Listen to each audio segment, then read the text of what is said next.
Assalamu alaikum wa rahmatullahi wa barakatuh. Hopefully all are doing well. আজকে যে টপিকটি নিয়ে আলোচনা করব এই টপিকটি বেসিক্যালি আমার শুভাকাঙ্ক্ষী, আমার অডিয়েন্স, আমার কাছের খুব ছোট ভাই এবং অনেক জায়গা থেকে একটি question recently by messaging by calling আমাকে জিজ্ঞাসা করা হচ্ছে। সেটি হচ্ছে গিয়ে what are the things I need to know if I want to work as a mechanical engineer কিপিসি production department piping and welding in construction field. তো এটা খুবই একটা কমন কোশ্চেন যারা আমরা মেকানিক্যাল কনস্ট্রাকশনের সাথে জড়িত তাদের জন্য। তো অনেকেই আছেন যারা মেকানিক্যাল কনস্ট্রাকশন অনেকদিন ধরে কাজ করতেছেন অথবা মেকানিক্যাল কনস্ট্রাকশনে কাজ করার আগ্রহ আছে কিউপিসি অথবা প্রোডাকশন ডিপার্টমেন্টে। তো অনেকেই হয়তো জানেন না বা প্রপার গাইডলাইন পান না যে আসলে আমাদেরকে কেরিয়ার ডেভেলপমেন্টের জন্য পাইপিং এবং ওয়েল্ডিং সেক্টরে কনস্ট্রাকশন ফিল্ডে কোন কোন জিনিসগুলো আমাদের জানা দরকার। তো এই পুরো ব্যাপারটা নিয়ে আমি আলোচনা করার চেষ্টা করব। আশা করি ভিডিওটি ভালো লাগবে। যদি ভিডিওটি ভালো লাগে অবশ্যই শেয়ার করবেন এবং সাবস্ক্রাইব করে সাথেই থাকবেন। তো আমি যদি একটু সামারাইজ করি কোশ্চেনটাকে, তাহলে আমি বলতে পারি যে আসলে তারা কি জানতে চাচ্ছে। তারা জানতে চাচ্ছে যদি কনস্ট্রাকশন ফিল্ডে আমরা কাজ করি পাইপিং এবং ওয়েল্ডিং রিলেটেড যেই কাজগুলো আছে, তো বেসিক্যালি আমি যদি একটু শর্টলি বলি সেটা হচ্ছে গিয়ে মেকানিক্যাল ইঞ্জিনিয়ার আমরা বলি বা মেকানিক্যাল ইন্সপেক্টর বলি। অ্যাকচুয়ালি মেকানিক্যাল ইঞ্জিনিয়ার বা মেকানিক্যাল ইন্সপেক্টরের কনস্ট্রাকশন ফিল্ডে কি কাজ করে। তো যখন আমরা মেকানিক্যাল ইঞ্জিনিয়ার বা মেকানিক্যাল ইন্সপেক্টর এই শব্দগুলো শুনি বা এই ডেফিনিশনগুলো শুনি তো কনস্ট্রাকশন ফিল্ড রিলেটেড, তাহলে মোস্টলি তারা পাইপিং ওয়েল্ডিং স্ট্রাকচার সো এই রিলেটেড কাজগুলো করে থাকে। তো কিউপিসি ডিপার্টমেন্ট কোয়ালিটি কন্ট্রোল কোয়ালিটি ইস্যুরেন্সের কাজ করে আর প্রোডাকশন ডিপার্টমেন্ট এক্সিকিউশনের কাজগুলো করে। So QQC and production both are working together to complete the project successfully. তো অনেকেই এই কোশ্চেনটা করে এই কারণে যে তারা জানতে চায় তাদের কেরিয়ার ডেভেলপমেন্টের জন্য আসলে কোন আহ, জিনিসগুলো যদি জানা থাকে তাহলে ওরা খুব দ্রুত কেরিয়ার ডেভেলপমেন্ট করতে পারবে এবং খুব ভালো একটা পজিশনে চলে যেতে পারবে। সো আমি আমার ক্ষুদ্র নলেজ থেকে এই সেক্টরে যেহেতু আমি লং টাইম ধরে কাজ করতেছি অলমোস্ট 12 থেকে 13 বছর, তো আমার ক্ষুদ্র নলেজ থেকে আমি আপনাদের সাথে কিছু পয়েন্ট শেয়ার করার চেষ্টা করব। মেকানিক্যাল সেক্টরটা হচ্ছে কি খুব ব্রড একটা সেক্টর। তো এটা নিয়ে আসলে যদি ডিসকাস করতে চাই অনেক কিছু ডিসকাস করার আছে। তো আমি আপনাদেরকে জাস্ট একটা সামারি দেওয়ার চেষ্টা করব। আপনারা যদি ফুল ভিডিওটা দেখেন তাহলে ভালো একটা আইডিয়া পাবেন যে আসলে আসলে আপনার কিউকিসি বা প্রোডাকশন ডিপার্টমেন্টে পাইপিং এন্ড ওয়েল্ডিং রিলেটেড কাজের কি কি জিনিস জানা থাকলে আমরা এই সেক্টরে আরো অনেক ভালো করতে পারি। তো আশা করি টপিকটা বুঝতে পেরেছেন। চলুন শুরু করা যাক মূল আলোচনা। তো মূল আলোচনা যাওয়ার সময় আমি যেটা বলবো, প্রথমে আমি একটা হেডিং দিয়েছি সেখানে knowledge area for mechanical engineer or inspector piping and welding. তো আমি যে এরিয়াগুলো নিয়ে কথা বলবো এটা খুব একটা আমি আগেই বলেছি আপনাদেরকে মেকানিক্যালটা হচ্ছে কি ব্রড একটা সেক্টর। তো আমি আপনাদেরকে অল্প কিছু পয়েন্ট বলার চেষ্টা করব। তারপরে যদি আপনাদের আরো কিছু জানার থাকে তাহলে অবশ্যই কমেন্ট সেকশনে জানাবেন, আমি আপনাদেরকে জন্য আরেকটা ভিডিও বা আপনাদেরকে আনসার দেওয়ার চেষ্টা করব। তো মেকানিক্যাল সেক্টরটা ব্রড সেক্টর। সো এই সেক্টর থেকে আমি পাইপিং অ্যান্ড ওয়েল্ডিং, যেহেতু আপনার কনস্ট্রাকশন ফিল্ডে যারা কাজ করে পাইপিং অ্যান্ড ওয়েল্ডিং এর ব্যাপারে তাদের ইন্টারেস্টটা বেশি, তাহলে আমি পাইপিং অ্যান্ড ওয়েল্ডিং এর ব্যাপারে অল্প কিছু পয়েন্ট আপনাদের সাথে শেয়ার করার চেষ্টা করব। বাট এর মধ্যে লিমিটেড না, আর বাহিরেও অনেক কিছু আছে। তো আমি আপনাদের সাথে অল্প কিছু পয়েন্ট শেয়ার করার চেষ্টা করব। প্রথমে যদি আমরা দেখি সেটা হচ্ছে গিয়ে ইন্টারপ্রিটেশন অফ ড্রয়িং। তো আমরা যদি পাইপিং বা ওয়েল্ডিং সেক্টরে মেকানিক্যাল ইঞ্জিনিয়ার বা ইন্সপেক্টর হিসেবে কাজ করতে চাই তাহলে অবশ্যই প্রথমে আমাদেরকে যেটা দেখতে হবে ইন্টারপ্রিটেশন অফ ড্রয়িং। তো ড্রয়িং ইন্টারপ্রিটেশন করার সক্ষমতা আমাদের থাকতে হবে। সো ড্রয়িং দেখে আমাদেরকে বুঝতে হবে। সো ড্রয়িং এর ব্যাপারে যদি আমি শর্টলি একটু বলি, ড্রয়িং এখানে অনেক ধরনের ভ্যারাইটিস টাইপের ড্রয়িং থেকে থাকে। লাইক যদি পাইপিং এর জন্য বলি তাহলে আমরা যদি শর্টলি বলি পিএফডি, pipe flow diagram, PNID, piping instrumentation and diagram, then isometric drawing, general arrangement, pipe support drawing. তো এই টাইপের অনেকগুলো ড্রয়িং রয়েছে যেগুলো ড্রয়িং আমাদেরকে দেখে বুঝতে হবে, এবং ড্রয়িং এর মধ্যে অনেক সিম্বল রয়েছে যেগুলো দেখে আমাদেরকে বুঝতে হবে, ইন্টারপ্রেট করতে হবে। তো স্ট্রাকচারের জন্য স্ট্রাকচারাল ড্রয়িং আছে, বোল্ট টাইটিং এর জন্য বোল্ট টাইটিং এর ড্রয়িং আছে, এরকম অনেক ধরনের ড্রয়িং আছে। তো আপনারা মোর ডিটেলসলি বা ডিপলি অ্যাকচুয়ালি আমি এখানে আলোচনা করব না। তো আমি চাচ্ছি যে এখানে শর্টলি আপনাদের একটা ধারণা দেওয়ার জন্য। সো ড্রয়িং বলতে আমরা PFD, PNRD, isometric drawing, general arrangement, pipe support, structural drawing, bolt tightening, bolted drawing, so যত ধরনের ড্রয়িং আছে এগুলো ইন্টারপ্রিটেশন করার ক্ষমতা আপনার থাকতে হবে বা নলেজ আপনাকে থাকতে হবে। সো ড্রয়িং এরিয়াতে আপনার অবশ্যই নলেজ নিতে হবে যদি আপনি এই সেক্টরে কাজ করতে চান। ডিটেলসলি হয়তো আমরা আর পরে কোনো লেকচারে ইন ডিটেলসলি কথা বলবো, তো আমি এখানে আপনাদের সাথে শর্টলি শেয়ার করার চেষ্টা করছি। Then read and understand project quality requirement. তো এটা খুবই ইম্পর্টেন্ট। তো আপনি যে প্রজেক্টে কাজ করেন না কেন ওই প্রজেক্টের কিছু কোয়ালিটি রিকোয়ারমেন্টস রয়েছে। তো প্রজেক্টের কোয়ালিটি রিকোয়ারমেন্টসের উপর বেস করে, তো আপনি যে প্রজেক্টে কাজ করতেছেন ওই প্রজেক্টে কি কি প্রজেক্ট কোয়ালিটি রিকোয়ারমেন্ট রয়েছে এগুলো অবশ্যই আপনাকে জানতে হবে। তো আপনি এই প্রজেক্ট কোয়ালিটি রিকোয়ারমেন্টগুলো কোথায় পাবেন? সেই ক্ষেত্রে আমি আপনাদেরকে বলবো সেটা হচ্ছে যখন আমরা একটা প্রজেক্ট শুরু করি ক্লায়েন্ট আমাদের কিছু প্রজেক্টের ক্লায়েন্ট স্পেসিফিকেশন আমাদেরকে প্রোভাইড করে। তো সেখানে কিছু কন্ট্রাক্ট রয়েছে। তো এই ডকুমেন্টগুলো যদি আমরা পড়ি তাহলে আমরা বুঝতে পারবো যে প্রজেক্টের আসলে কোয়ালিটি রিকোয়ারমেন্টস কি।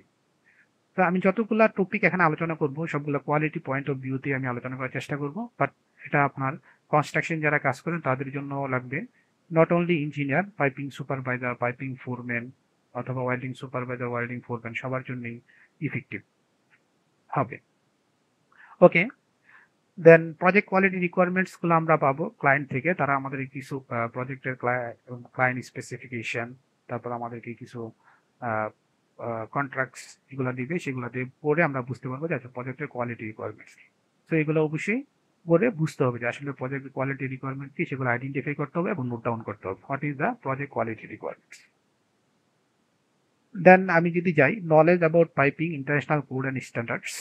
তো ইন্টারন্যাশনাল অনেক কোড অ্যান্ড স্ট্যান্ডার্ড আছে, সেগুলোর ব্যাপারে অবশ্যই আমাদেরকে নলেজ থাকতে হবে। তো আমি যদি ইন্টারন্যাশনাল কোড অ্যান্ড স্ট্যান্ডার্ডস আমি সিম্পলি বলি, যদি আমরা প্রসেস পাইপিং এর ক্ষেত্রে বলি আসমি B31.3, পাওয়ার পাইপিং যদি বলি আসমি B31.1, দেন যদি লাইন পাম্প বলি, পাইপ লাইনের প্রজেক্টের জন্য বলি 31.4, 31.8।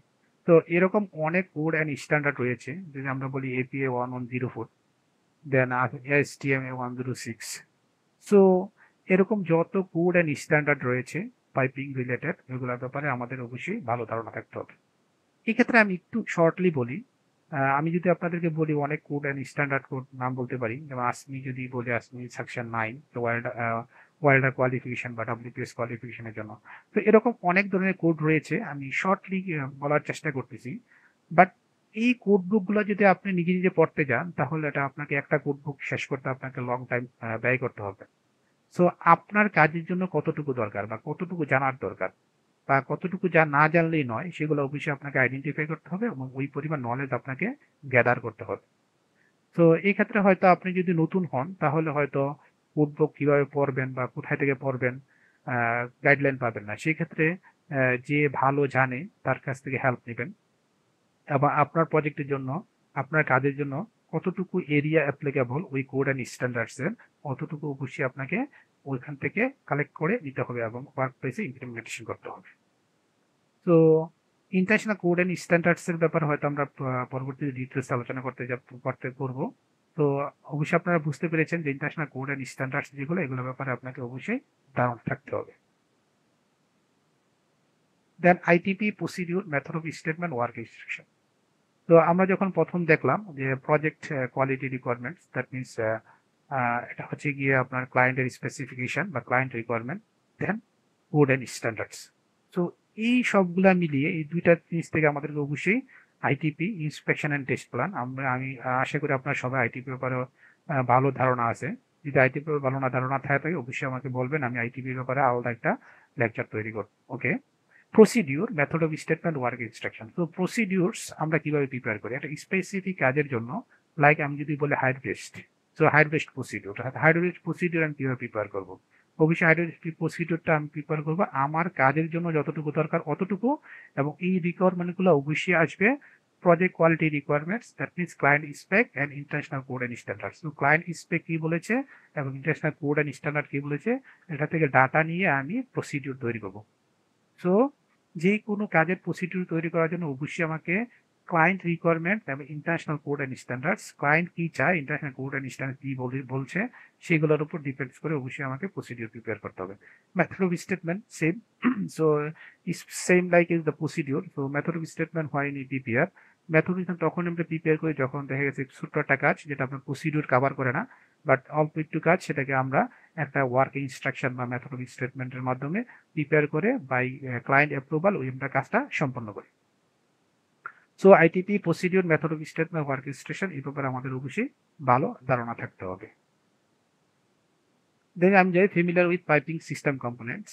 তো পাইপিং সিস্টেম কম্পোনেন্টস এর ব্যাপারে আমাদের অবশ্যই ভালো ফেমিলিয়ার হতে হবে। তো পাইপিং সিস্টেম কম্পোনেন্টস কি? পাইপিং সিস্টেম কম্পোনেন্ট আমি শর্টলি বলি, যেমন আমরা পাইপিং এ যখন কাজ করি তখন পাইপিং এর যেমন like pipe, flange, fittings, elbow, টি।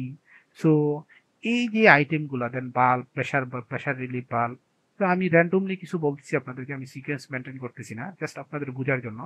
সো এই যে আইটেমগুলো, এই সবগুলো পাইপ এন্ড কম্পোনেন্টস। তো এইগুলোর ব্যাপারে অবশ্যই ভালো আইডিয়া এবং ফ্যামিলিয়ার হতে হবে। লাইক আপনি যদি এটা এলবো দেখে যদি না বুঝেন এটা এলবো নাকি, বা এটার কোড কি, বা এটার ক্লাস কি, এটার শিডিউল কত, সো এই যে ব্যাপারগুলো, এগুলোকে আপনার অবশ্যই ভালো ধারণা থাকতে হবে যদি আপনি মেকানিক্যাল ইঞ্জিনিয়ার আর ইন্সপেক্টর হিসেবে কাজ করতে চান, অথবা আপনার প্রোডাকশন ইঞ্জিনিয়ার যাই বলেন না কেন, বা পাইপিং সুপারভাইজার কাজ করতে চান, এই আইটেমগুলো অবশ্যই আপনাকে খুব ভালোভাবে চিনতে হবে। ওকে, দেন আমরা যদি যাই ফেমিলিয়ার উইথ ডাব্লিউপিএস। তো এটা আমরা চলে আসলাম অলরেডি, এটা ওয়েল্ডিং এর পার্টে, ওয়েল্ডিং পার্ট প্লাস পাইপিং এর পার্ট, ফেমিলিয়ার উইথ ডাব্লিউপিএস। তো what is the WPS? Welding procedure specification আমরা সবাই জানি। তো ডাব্লিউপিএস এর ব্যাপারে আপনাকে অবশ্যই ভালো ধারণা থাকতে হবে। ফর এক্সাম্পল, একটা প্রজেক্টে অনেকগুলো ডাব্লিউপিএস থাকে, অনেক ধরনের ম্যাটেরিয়াল থাকে। তো আপনাকে অবশ্যই বুঝতে হবে, জানতে হবে কোন ম্যাটেরিয়ালের জন্য বা কোন কাজের জন্য কোন ডাব্লিউপিএস আপনি ইউজ করবেন। যদি এই ব্যাপারগুলো আপনি না জানেন, তাহলে অবশ্যই আপনি দেখা গেছে যে আপনার যে ডাব্লিউপিএস ইউজ করার কথা ওইটা ইউজ না করে অন্যটা ইউজ করে ফেলছেন, তাহলে যেটা হবে এখানে নন পারফরমেন্স বা এনসিআর ইস্যু হবে। তো আপনাকে অবশ্যই ডাব্লিউপিএস এর ব্যাপারে ফেমিলিয়ার হতে হবে। তো এখানে আমি ছোট্ট করে বলি, ডাব্লিউপিএস এর সাথে সাথে ওয়েল্ডিং প্রসেস। আমরা নর্মালি আমাদের ফিল্ডে যে ধরনের ওয়েল্ডিং প্রসেস ইউজ করি, লাইক এসএমডব্লিউ, টিআইজি, টাংস্টেন আর্গেট ওয়েল্ডিং, এফসিডব্লিউ, এসএলডব্লিউ, যে ধরনের ওয়েল্ডিং ইউজ করি না কেন, সেই ওয়েল্ডিং এর ব্যাপারে আমাদেরকে ভালো ধারণা থাকতে হবে, এবং কোন কাজের জন্য কোন ডাব্লিউপিএস ইউজ করতে হবে, এবং how to choose the WPS, আমরা ডাব্লিউপিএস কিভাবে সিলেকশন করব, এই ব্যাপারগুলো আমাদেরকে অবশ্যই ভালো ধারণা থাকতে হবে। ওকে, দেন আমি যদি বলি ফিমিলার with welder qualification. So welder qualification is the most important. Welder qualification সম্পর্কে অবশ্যই ধারণা থাকতে হবে, কারণ যদি ওয়েল্ডার যদি কোয়ালিফাইড না হয় আর আমরা যদি ওই ওয়েল্ডার দিয়ে ওয়েল্ডিং করাই, তাহলে অবশ্যই এটা এনসিআর বা নন পারফরমেন্স ইস্যু হবে। সো কোন ওয়েল্ডার কি ওয়েল্ডিং করতে পারবে, ওর র্যাঞ্জ কত, কোয়ালিফিকেশন র্যাঞ্জ কত, তো এই ব্যাপারগুলো অবশ্যই আমাদেরকে জানতে হবে। সো ওয়েল্ডার কোয়ালিফিকেশন একটা বড় একটা টপিক। তো এই টপিকের নিয়ে আমি সেপারেটলি একটা লেকচার বানাবো। তো ওয়েল্ডার কোয়ালিফিকেশন আমি সিম্পলি বলি। তো এখানে আমাদের কিছু জিনিস দেখতে হবে, লাইক এসেনশিয়াল ভেরিয়েবল। তো আহ, আহ, কোন ম্যাটেরিয়াল ওয়েল্ডিং করতে পারবে, কত ডাইঞ্চ ওয়েল্ডিং করতে পারবে, তো কত ডাইঞ্চের পাইপ ওয়েল্ডিং করতে পারবে, কত থিকনেসের পাইপ বা প্লেট ওয়েল্ডিং করতে পারবে, কোন পজিশনে ওয়েল্ডিং করতে পারবে। ওকে, তো এই ব্যাপারগুলো আমাদেরকে জানতে হবে। তো এই ব্যাপারগুলো জানার জন্য অবশ্যই আমাদেরকে কোড স্ট্যান্ডার্ডস বা ওয়েল্ডার কোয়ালিফিকেশন কিভাবে হয় বা কোয়ালিফাইড র্যাঞ্চ কত, এই ব্যাপারগুলো আমাদেরকে অবশ্যই জানতে হবে। Okay, the knowledge about different types of testing and cleaning process. তো এই যে ব্যাপারটা, তো এই ব্যাপারটা হচ্ছে গিয়ে আমরা আমাদের স্পেশালি আমি এই ভিডিওটা করার সময় আমি পাইপিং থেকেই মোস্টলি ফোকাস দিয়েছি, কারণ পাইপিং এর ব্যাপারেই অনেকে বেশি কোশ্চেন করেছে যে পাইপিং এ কাজ করার জন্য কি কি করতে হবে। ওকে, দেন ডিফারেন্ট টেস্টিং বলতে আমরা যেটা বুঝিয়েছি সেটা হচ্ছে গিয়ে ধরেন প্রেশার টেস্ট আছে, pressure test, hydro test, pneumatic test, then আমরা অনেক সময় হাইড্রোলিক অয়েল দিয়ে টেস্টিং করি। সো আমরা অয়েল টেস্ট বলি। সো এই ব্যাপারগুলো আমাদেরকে অবশ্যই জানতে হবে। Then cleaning process, piping cleaning করার জন্য ইনসাইড ইন্টারনাল বা এক্সটার্নাল ক্লিনিং করার জন্য আমরা অনেক ধরনের প্রসেস ইউজ করে থাকি। এই প্রসেসগুলোর ব্যাপারে আমাদেরকে ধারণা থাকতে হবে। Then knowledge about fabrication erection related process and techniques. তো আমরা ফেব্রিকেশন বা ইরেকশন করার সময় অনেক ধরনের টেকনিক্স ইউজ করি বা প্রসেস ইউজ করি। তো এইগুলোর ব্যাপারে অবশ্যই ধারণা থাকতে হবে। ওকে, তো দেন ডকুমেন্টেশন। তো ডকুমেন্টেশনের ব্যাপারে আমরা যেটা বলবো, আমরা যে কাজগুলো করব ওই কাজগুলোর ডকুমেন্টেশন অবশ্যই আমাদেরকে রাখতে হবে। ওকে, ডকুমেন্টেশন আমাদেরকে রাখতে হবে। তা আমি এর মধ্যে যদি একটু বলি, আমি কিছু টপিক এডিশনালি আমি বাদ দিয়েছি যেগুলা, এগুলো হচ্ছে ধরেন আপনার একটা প্রসেসের কথা যদি বলি, তো fabrication and erection related process and techniques. প্রসেসে যদি বলি ফেব্রিকেশন বা ইরেকশনের যেমন সময় যে আমাদের যে ওয়েল্ডিং এর যে ব্যাপারগুলো, ওয়েল্ডিং ভিটা ভিজুয়াল যেই ব্যাপারগুলো, এগুলো অবশ্যই আমাদেরকে এই ব্যাপারে আমাদের ভালো ধারণা থাকতে হবে। আমরা ভিজুয়ালের ক্ষেত্রে আমাদের অ্যাকসেপ্টেন্স ক্রাইটেরিয়া কি হবে, ভিটাবের জন্য আমাদের অ্যাকসেপ্টেন্স ক্রাইটেরিয়া কি হবে, এবং এই অ্যাকসেপ্টেন্স ক্রাইটেরিয়াগুলো আমরা কোথায় থেকে পাবো, এই ব্যাপারে অবশ্যই আমাদেরকে খুব ভালো ধারণা থাকতে হবে। ওকে, ডকুমেন্টেশনের ব্যাপার হচ্ছে গিয়ে আমরা যেই কাজই করে না কেন, এটা যদি ফাইনালি কোনো ডকুমেন্টেড না হয় তাহলে এটাকে আমরা কাজ বলে গণ্য করতে পারি না, কারণ final acceptance comes from documentation. If document is accepted then our job is accepted. তো ডকুমেন্টেশন ব্যাপারে অবশ্যই আমাদেরকে সিনসিয়ার হতে হবে। Okay, then last things is the positive it is learn new things. So এই পয়েন্টটা আমি অ্যাড করছি এই কারণে, কারণ অনেকেই কোশ্চেন করছে যে এই ব্যাপারগুলো আমরা আসলে কোথায় থেকে জানবো বা কিভাবে আমরা এতগুলা ব্যাপার আমরা শিখতে পারবো, বা এই যে টপিকটা আমরা আলোচনা করেছি শর্টলি, আমি জাস্ট শর্টলি কিছু আলোচনা করেছি, আর বাইরে আরো অনেক কিছু বলার আছে, এগুলো আমি হয়তো ওয়ান বাই ওয়ান আপনাদের সাথে শেয়ার করার চেষ্টা করব। এবং কোন ব্যাপারে আপনারা জানতে চান অবশ্যই কমেন্টসে জানান, তাহলে আমি ওই রিলেটেড বা ওই টপিকের উপর আপনাদের সাথে ভিডিও শেয়ার করব। Okay, then positive edge is learn new things. অনেকেই বলে যে এখানে তো বিশাল কিছু অনেক কিছু শেখার আছে, তো আমরা কোথায় থেকে এত কিছু শিখবো। নাম্বার ওয়ান, আমি যদি বলি কোথায় থেকে শিখবেন, সেটা হচ্ছে গিয়ে যদি আপনার কোথাও এই সেম রিলেটেড ফিল্ডে কাজ করার সুযোগ থাকে, আপনি অবশ্যই ফিল্ড এক্সপিরিয়েন্স নেবেন, তাহলে আপনি অটোমেটিকলি অনেক কিছু শিখে যাবেন। Number one. নাম্বার টু, যদি এরকম কোনো স্কোপ না থাকে তাহলে আপনার পরিচিত যদি কেউ থাকে এই ফিল্ডে কাজ করে, তার সাথে কন্টিনিউ কমিউনিকেশন রাখবেন এবং আস্তে আস্তে জানার চেষ্টা করবেন এবং জেনারেলি জিজ্ঞাসা করবেন যে আসলে এই ব্যাপারটা আমি কিভাবে জানতে পারি বা কিভাবে জানবো। নাম্বার থ্রি, আমরা যদি দেখি আমাদের বর্তমান সোশ্যাল মিডিয়া বলেন বা ইউটিউব বা গুগল, যাই বলেন না কেন, হিউজ পরিমাণে ভিডিও টিউটোরিয়াল বা আর্টিকেল অনেক কিছু আছে। যদি আমাদের পজিটিভ অ্যাটিটিউড থাকে বা শিখার ইচ্ছা থাকে, তাহলে শিখার জন্য অনেক রিসোর্স আছে, আমরা ওখান থেকে শিখতে পারবো। দেন ইন্টারন্যাশনাল কোড অ্যান্ড স্ট্যান্ডার্ড আমাদেরকে পড়তে হবে এবং আমাদেরকে বুঝতে হবে কিভাবে কোড অ্যান্ড স্ট্যান্ডার্ড ইন্টারপ্রেট করতে হয়। এই ব্যাপারগুলো অবশ্যই আমাদেরকে বুঝতে হবে, আমাদেরকে শিখতে হবে। ওকে, দেন ফাইনালি যদি আমি বলি যে শিখার জন্য আসলে আহ, বর্তমান সময়ে শিখার জন্য আসলে লিমিটেড কিছু নাই, আনলিমিটেড রিসোর্স রয়েছে আমাদের হাতে শিখার জন্য। তো আমরা যদি শিখতে চাই আমরা অনেকভাবে শিখতে পারি। তো আমি যে পয়েন্টগুলো বলেছি এগুলা খুবই শর্টলি আমি বলার চেষ্টা করেছি। তো যদি এর মধ্যে কারো বুঝতে সমস্যা হয় তাহলে অবশ্যই আমাকে কমেন্ট সেকশনে জানাবেন, বা আমাকে পার্সোনালি যদি কারো কাছে আমার কন্ট্যাক্ট থাকে আমাকে টেক্সট করতে পারেন, আমি আনসার দেওয়ার চেষ্টা করব। দেন শুধু আমি আবারও বলি, শুধু এই টপিকের মধ্যেই লিমিটেড না মেকানিক্যাল ইন্সপেকশন সাইটটা। আমি যদি আরেকটু শর্টলি বলি আপনাদের সাথে, সেটা হচ্ছে গিয়ে পাইপিং এ যদি আমরা দেখি যে আমাদের যে কিভাবে বলে, আচ্ছা ঠিক আছে আমি বলতেছি যে ফেব্রিকেশন ইরেকশন রিলেটেড প্রসেস যেগুলো, ফেব্রিকেশন প্রসেসে আমরা পাইপিং এর ক্ষেত্রে কি করি, আমি যদি সিম্পলি একটা খালি এক্সাম্পল দিয়ে আমি ভিডিওটা শেষ করবো, সেটা হচ্ছে গিয়ে আমরা ইন্সপেকশনের সময় কি কি ইন্সপেকশন করি পাইপিং ফিল্ডে। ওকে, পাইপিং আমি সিলেক্ট করলাম পাইপিং। ওকে, প্রথমে আমাদের ম্যাটেরিয়াল ভেরিফিকেশন ইন্সপেকশন করতে হয়, ম্যাটেরিয়াল ভেরিফিকেশন ইন্সপেকশন বা ইনকামিং ইন্সপেকশন যাই বলি। যদি এটা কনজুমেবলস হয় এটাকে প্রিজার্ভেশন জন্য আলাদা ইন্সপেকশন করতে হয় কনজুমেবলসের জন্য।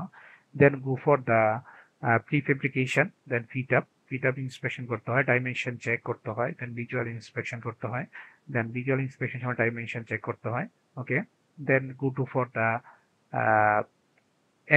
এনডিটির সময় আমরা কি কি মেথড ইউজ করি, আমরা মেথড ইউজ করি RT, MT, PT, UT. So এই চারটা মেথডই আমাদের ফিল্ডে ম্যাক্সিমাম ইউজ হয়। সো এই সবগুলো মেথড আমাদেরকে আমরা নিজেরা না করলেও এগুলো এনডিটি কোম্পানির সাথে আমাদেরকে কোঅর্ডিনেট করতে হয়, আমাদের এই ব্যাপারে ভালো ধারণা থাকতে হবে। ওকে, then go for the testing then pressure test হয়, then go for the cleaning, after cleaning it's go for the painting blasting, then we send it to for erection, After erection assemble, then we go for the final testing. Okay.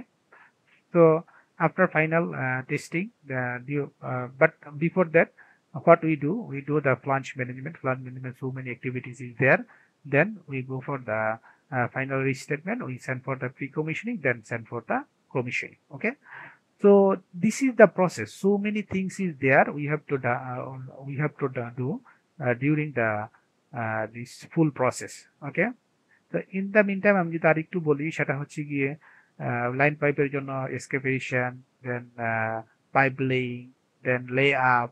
তো অনেক ধরনের process বা অনেক ধরনের function ওখানে রয়েছে। তো এগুলা যদি ওয়ান বাই ওয়ান আমি বলি, অনেক কিছু বলা যাবে। তো আজকের ভিডিওটি আর দীর্ঘায়িত করব না। তো আশা করি এর থেকে আপনারা কিছু না কিছু জানতে পারছেন যে পাইপিং বা welding, as a piping mechanic engineer or inspector, piping এর ওয়েল্ডিং সেক্টরে কাজ করার জন্য আসলে আমাদের কোন কোন ব্যাপারগুলো জানা দরকার বা কোন কোন ফিল্ডে আমাদের নলেজ থাকতে হবে। তো অনেকে অনেক ইন্টারভিউ ফেস করে। ইন্টারভিউ বেসিক্যালি আমি যে টপিকগুলোর কথা বলছি, এই টপিকগুলোর উপরই ওরা ডিপলি কিছু কোশ্চেন করে। তো রিসেন্টলি যদি কেউ ইন্টারভিউ ফেস করে থাকেন, তার ইন্টারভিউ এক্সপিরিয়েন্স আমার সাথে শেয়ার করতে পারেন। তো আজকে এই পর্যন্তই। এই ব্যাপারে আমরা হয়তো আরেকটা ভিডিওতে আপনাদেরকে আরো ডিটেলস বলার চেষ্টা করব, based on your feedback and comments. তো আজকে এই পর্যন্তই। আসসালামু আলাইকুম ওয়া রাহমাতুল্লাহি ওয়া বারাকাতুহু।